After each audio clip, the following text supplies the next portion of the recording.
दोस्तों, हमारे चैनल असाध्य रेमेडी में आपका बहुत बहुत स्वागत है। आज हम जानेंगे खर्राटे से परेशान है तो कैसे ठीक करें। लेकिन उससे पहले अगर आपने हमारे चैनल को सब्सक्राइब नहीं किया है तो प्लीज सब्सक्राइब कर ले ताकि हमारे आगे आने वाले सभी वीडियो सबसे पहले आप तक पहुंच सके। बहुत से लोगों को नींद में खर्राटे आने की समस्या होती है। इससे दूसरे लोगों को कुछ परेशानी तो होती है, पर जिन्हें खर्राटे आते हैं उनके लिए ये एक बड़ी स्वास्थ्य समस्या हो सकती है। जो लोग खर्राटे आने की परेशानी से जूझ रहे हैं उन्हें इसे गंभीरता से लेना चाहिए और इसे दूर करने के लिए उपाय करने चाहिए। अगर खर्राटों से निजात नहीं मिलती है तो कई तरह की बीमारियां भी हो सकती हैं। जानते हैं किन उपायों से इस समस्या को नियंत्रित किया जा सकता है।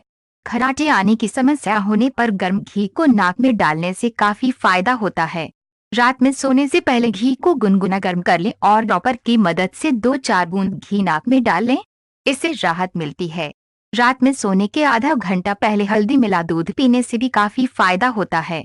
हल्दी मिला दूध पीने से और भी कई तरह के स्वास्थ्य फायदे होते हैं। इससे शरीर का दर्द भी कम होता है।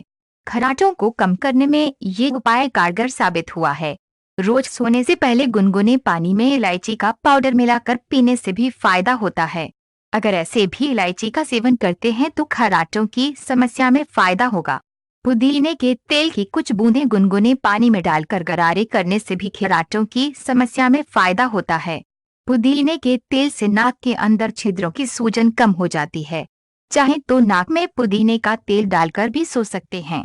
जैतून का तेल सांस लेने में होने वाली हर तरह की परेशानी को दूर करने में सहायक होता है। गुनगुने पानी में थोड़ा शहद और जैतून का तेल मिलाकर पीने से खर्राटे लेने की समस्या में काफी राहत मिलती है। सोने से पहले थोड़ा सा जैतून का तेल नाक पर लगाकर सोना चाहिए। इससे भी इस समस्या में काफी राहत मिलती है। दोस्तों, आपको हमारा वीडियो कैसा लगा प्लीज कमेंट जरूर करें ताकि हम आपके लिए ऐसे ही अच्छे वीडियो लाते रहे। धन्यवाद।